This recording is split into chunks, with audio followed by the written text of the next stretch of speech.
Bismillahirrahmanirrahim. Assalamualaikum warahmatullahi wabarakatuh. Teman-teman semua, selamat pagi.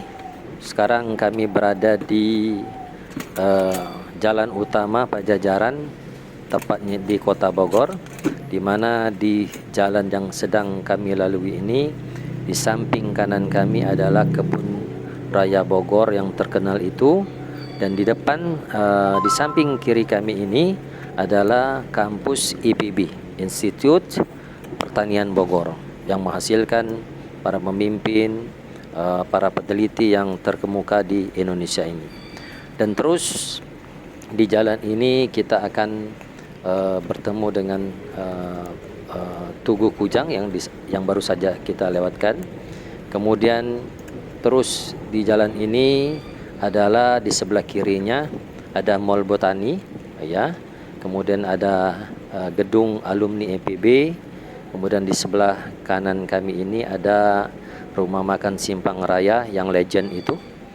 Kemudian ada rumah makan Trio Jumbo yang hampir 30 tahun menemani kami di hidup di Kota Bogor ini. Dan terus di video ini adalah di samping kanan kami adalah terminal Baranang Siang, di mana semua bus-bus dari luar daerah, ya ini terlihat, dari luar daerah akan singgah dulu ke Baranang Siang, kemudian akan menuju ke daerah masing-masing. Teman-teman semua, pada pagi hari ini kami akan melanjutkan perjalanan, yakni dengan jalur menuju puncak, ya, puncak pas. Kemudian sebelumnya kita akan bertemu Megamendung, kemudian Cisarua, kemudian juga nanti kita akan bertemu Kampung Sampai, yang di Kampung Arab, yang mana banyak orang-orang Arab yang berlibur di puncak ini. Tepatnya kami akan singgah ke kota Cianjur yang dahulu sekali, ya, sekali lagi hampir 30 tahun yang lalu kami biasa main ke Cianjur hanya untuk sekedar bersantai, mencari inspirasi, mencari apa yang menjadi tujuan dalam kehidupan kita ini, ya. Dan ini kita akan sedang menuju tol Jagorawi. Alhamdulillah sekarang tolnya makin rapi, makin bagus untuk kita lalui menuju ke puncak ini. Teman-teman semua, perlu diketahui, kalau kita pergi ke puncak, maka hal yang pertama kali kita cek dari kendaraan kita adalah ban mobil kita, karena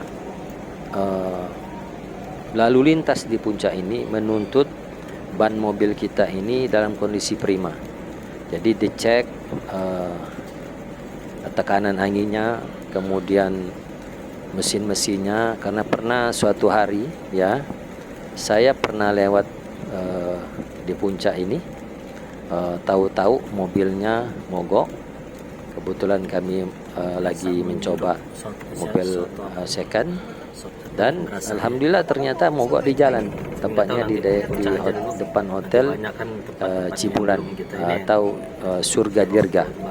Dan alhamdulillah karena kami juga lama tinggal di daerah puncak ini, hampir 13 tahun di daerah Cisarua, dan kami banyak teman di sini. Kita menghubungi teman-teman kita, alhamdulillah kita bisa mencari solusi dari kendaraan yang kita hand trial ini, kita coba ini, ternyata mengalami masalah, dan alhamdulillah dengan bantuan teman-teman di Cisarua ini kendaraan kembali dalam keadaan selamat. Teman-teman semua, yang ingin kami sampaikan pada kesempatan ini adalah bahwa dalam kehidupan ini kita tidak tahu kita akan menjadi apa, ya, karena memang ternyata takdir Allah itu, ya, takdir Allah itu adalah takdir yang terbaik bagi diri kita. Kenapa saya katakan bahwa apa yang Allah tetapkan kepada kita ini, takdir yang Allah telah tetapkan kepada kita ini adalah takdir yang terbaik. Bayangkan saya dahulu ya, S1-nya itu sekolah akuntansi. Kemudian S2-nya itu sekolah manajemen keuangan. Dan ternyata dalam perjalanannya sampai S2 ternyata menjadi pengusaha di bidang perhotelan. Tapi sebelum menjadi pengusaha bidang perhotelan, kita sebagai PNS dulu. Dulu saya sempat hampir 8 tahun menjadi PNS di Universitas Sultan Ageng Tirtayasa Serang. Jadi bolak-balik kami dari Bogor hampir 7-8 tahun. Ternyata passion kita ini, hasrat kita ini tidak 100% untuk menjadi dosen. Karena memang tantangan untuk menjadi dosen itu berat sekali, karena kita harus menuntaskan kurikulum dalam 1 semester ini untuk diajarkan kepada mahasiswa-mahasiswi kita di Universitas Serang ini. Dan hampir 7-8 tahun tersebut akhirnya kami mengundurkan diri. Kami fokus bekerja di hotel di daerah Cisarua ini. Saya tidak sebutkan nama hotelnya. Kemudian dalam perjalanan hotel ini kami juga merambah menjadi pengusaha peternak ayam petelur, ya. Alhamdulillah sebagai peternak ayam petelur kami bisa mengelola ayam hampir 7.000 lebih ayam petelur yang kami usahakan di daerah Majalengka, tepatnya di Kampung Cihaur. Ya, Kampung Cihaur ini letaknya di atas gunung, dan memang sebagai usaha ayam petelur ini harus pertama jauh dari pemukiman penduduk, karena polusi dari bau, polusi dari udara itu mengganggu kesehatan orang-orang sekitar. Dan hampir 5 tahun kami menjadi pengusaha ayam petelur ini, dan akhirnya mundur dengan sendirinya. Kenapa? Karena ternyata sekali lagi setiap pekerjaan, setiap perjalanan hidup kita ini memang sudah ditakdirkan Allah SWT. Bayangkan sebagai pengusaha di perhotelan hampir 13 tahun kami tinggal di Cisarua, kemudian 5 tahun kami menjadi peternak ayam petelur, ya. Dan sisanya ini kita gunakan untuk dakwah. Kebetulan kami punya background agama. Kami pernah sekolah di Sanawiyah Negeri, kemudian di SMA Muhammadiyah Negeri, kemudian SMA Muhammadiyah swasta di daerah Palembang. Kemudian alhamdulillah orang tua kami, tepatnya kakek kami ini adalah seorang kiai, seorang ulama di Palembang. Kemudian anak-anaknya ya mendirikan traumanya ingat pesantren modern yang tepatnya berada di Cilodong, yang bernama Mahat Rahmaniyah Al-Islami, ya. Mahat Rahmaniyah, ya, Mahat Rahmaniyah Al-Islami di Cilodong. Dan alhamdulillah hampir 10 tahun pesantren itu berdiri, dan kami bagian daripada sebagai anggota pembina dari pesantren Mahat Rahmaniyah ini. Alhamdulillah sampai sekarang berjalan lancar semua usaha-usaha tersebut, dan pada intinya yang kami sampaikan ternyata kehidupan itu memang seperti roda. Kadang kita di atas, kadang kita di bawah, kadang kita di tengah. Kadang kita harus mengetahui yang buruk-buruk dulu, baru kita mengetahui apa yang menjadi yang benar. Kadang kita harus merasakan yang pahit dulu, baru kita akan merasakan manisnya di akhir dari kehidupan kita. Kita berharap semua dari kita ini, dari manusia ini, memang tidak semena-mena dari awal sampai akhir itu baik. Ada perjalanan manusia itu dari awal buruk, kemudian pertengahannya dia belajar, dan akhirnya dia husnul khotimah. Dia merasakan kebaikan di akhir kehidupannya. Ada yang baik di awal, ya, tetapi kemudian buruk di akhir. Dan ini yang kita takutkan dalam kehidupan kita ini. Maka kita selalu berdoa, mudah-mudahan Allah SWT, ya Allah, ya Allahumma ini, kalau kita untuk diri sendiri, Allahumma ini as'aluka husnul khotimah. Ini doa yang kita harus dawamkan, Allahumma inni as'aluka husnul khotimah. Kalau kita sama-sama, Allahumma inna nas'aluka husnul khotimah. Ini selalu kita minta kepada Allah SWT, yang mudah-mudahan Allah berikan kebaikan dari akhir kehidupan kita ini. Karena kita tidak tahu apakah hidup kita ini akhirnya bahagia atau celaka.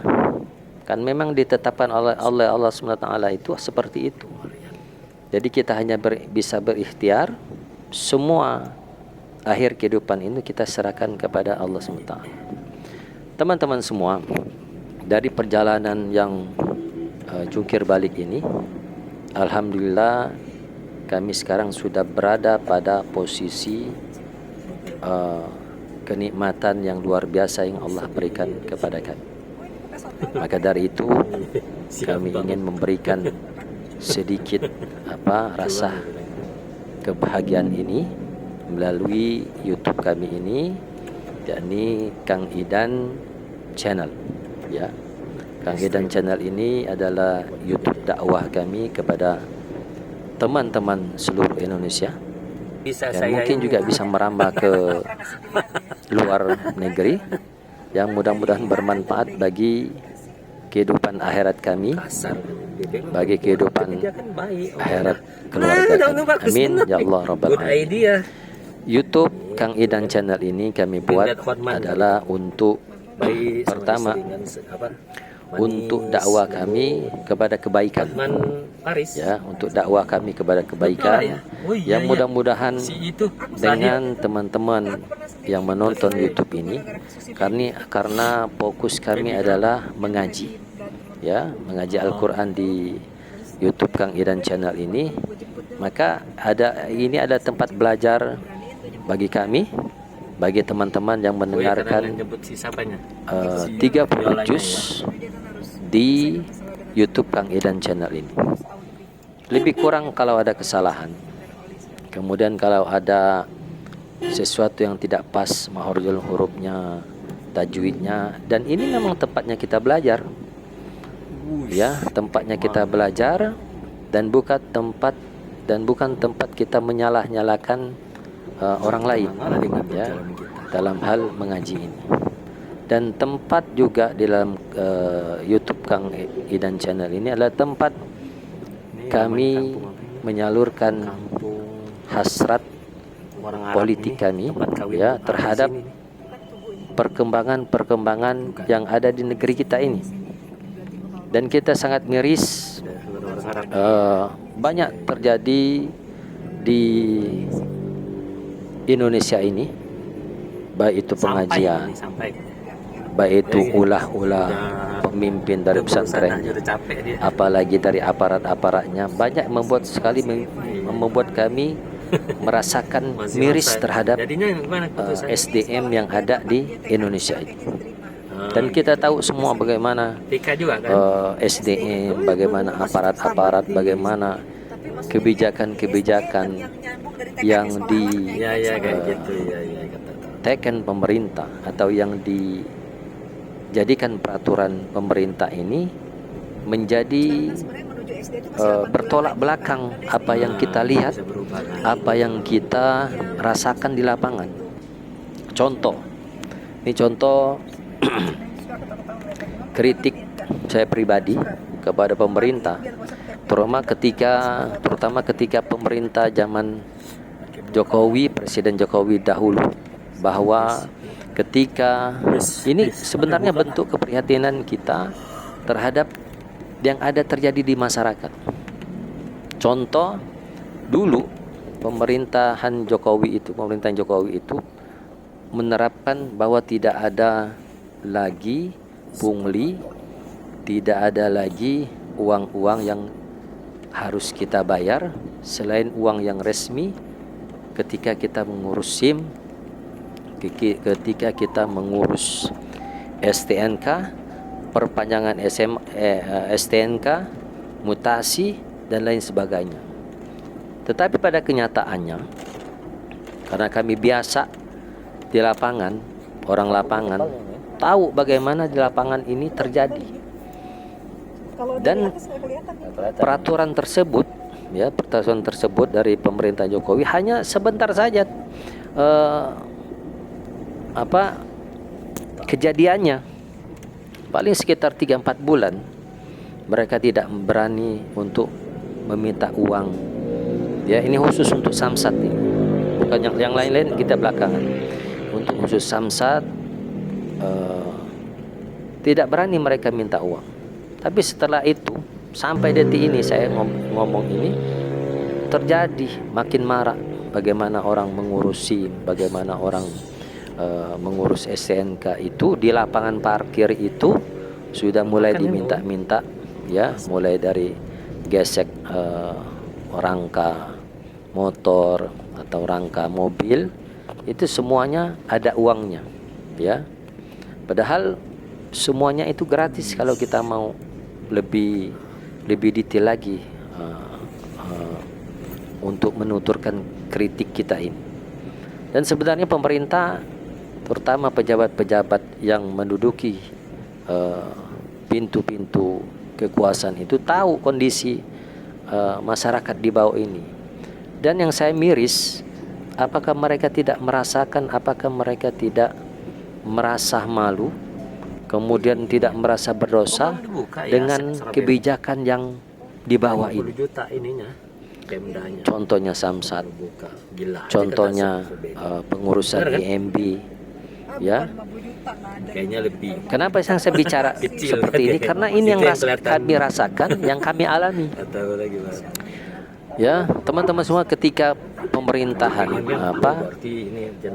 pilkada kemarin di Bogor itu ada 5 kandidat, 5 kandidat yang mengajukan sebagai calon wali kota Bogor. Nah, dan semuanya mempunyai program-program yang mumpuni, yang bagus untuk masyarakat. Tetapi pada kenyataannya ketika mereka sudah menjadi wali kota, ya, maka program-program itu seperti terlupakan. Contoh, kita tahu Pak Bima Arya ini orangnya lurus, bagus, dia memimpin pemerintahan, tetapi masih ada celah ketika kami membuat IMB rumah kami. Masih ada celah dipersulit. Masih ada celah bahwa kami harus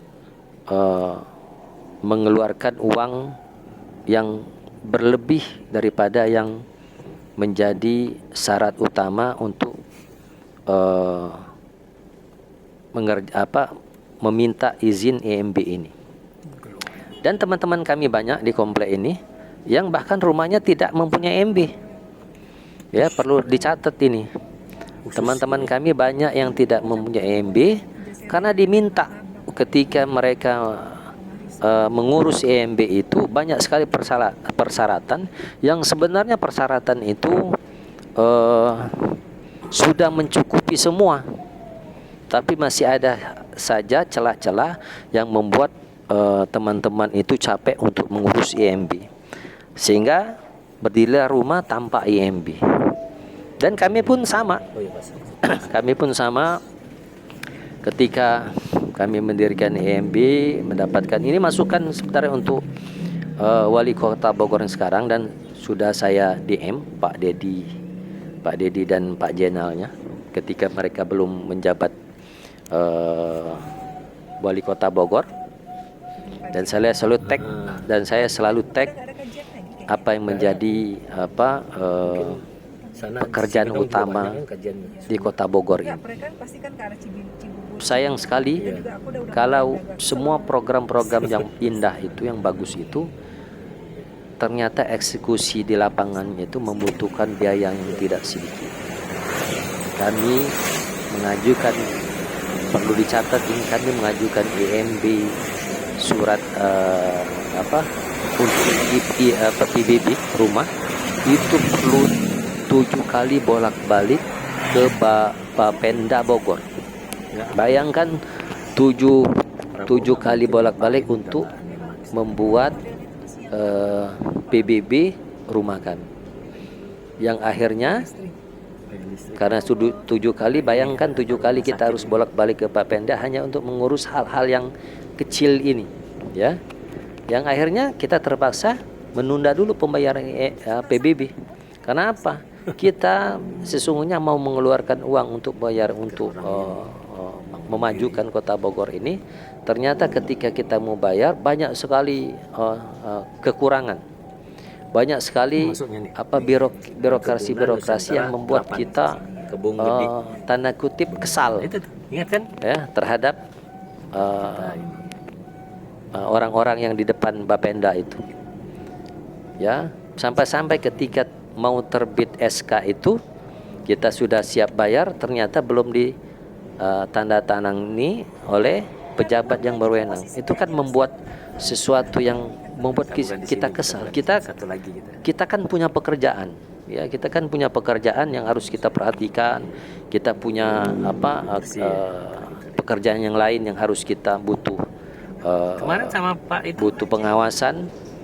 Dan bukan hanya mengurus EMB, PBB ini saja yang kita lakukan dalam keseharian kita. Ada hal-hal yang lain yang membutuhkan perhatian kita. Dan ini kritik kita kepada Wali Kota Bogor. Nanti kita lihat selama 5 tahun ke depan ini Pak Dedi, Pak Jenal ini bagaimana mengurus warga Kota Bogor ini. Ini yang harus menjadi perhatian daripada warga Kota Bogor.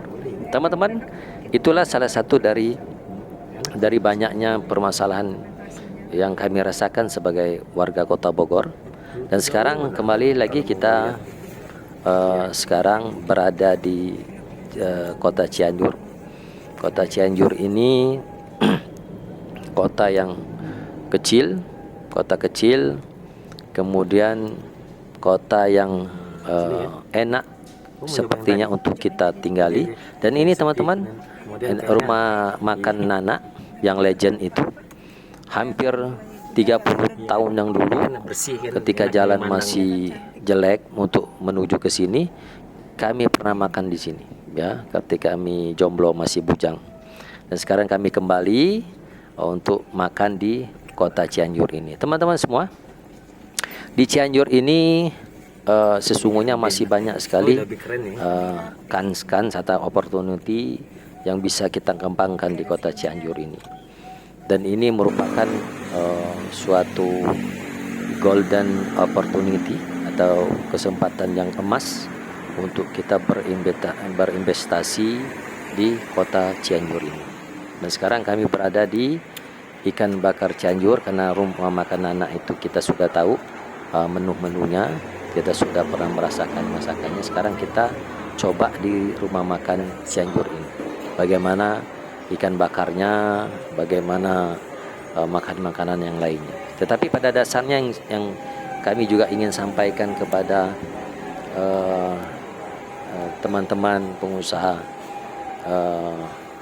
Cianjur ini, bahwasanya makanan di sini cukup tanda kutip mahal, ya, bahkan lebih mahal daripada di Kota Bogor. Itu yang menjadi pertanyaan saya, itu kenapa lebih mahal harganya daripada makan di Kota Bogor, sedangkan ini kota kecil, kemudian sedikit. Apa karena perlintasan di daerah ini sehingga dimahalin, ya, mulai dari ayam bakarnya, kemudian ikan bakarnya itu terus terang lebih mahal daripada Kota Bogor. Karena kami sering kuliner, jadi kita tahu harga-harga ikan bakar cobek itu berapa, minuman es teh manis berapa, ayam berapa. Nah, ini harus menjadi perhatian pengusaha-pengusaha, teman-teman rumah makan di khususnya di Kota Cianjur ini. Teman-teman semua, demikian sedikit curhatan kita selama 26 menit 45 detik ini, yang mudah-mudahan ini hanya curcol saya, ya, bagaimana selama hampir 50 tahun ini kami mengarungi kehidupan ini bersama keluarga, bersama anak-anak, dan di mana tempat-tempat yang pernah kami singgahi. Demikian teman-teman, semoga teman-teman semua yang menonton video ini dalam keadaan sehat walafiat. Amin. Ya Allah, ya Rabbal Alamin. Assalamualaikum warahmatullahi wabarakatuh.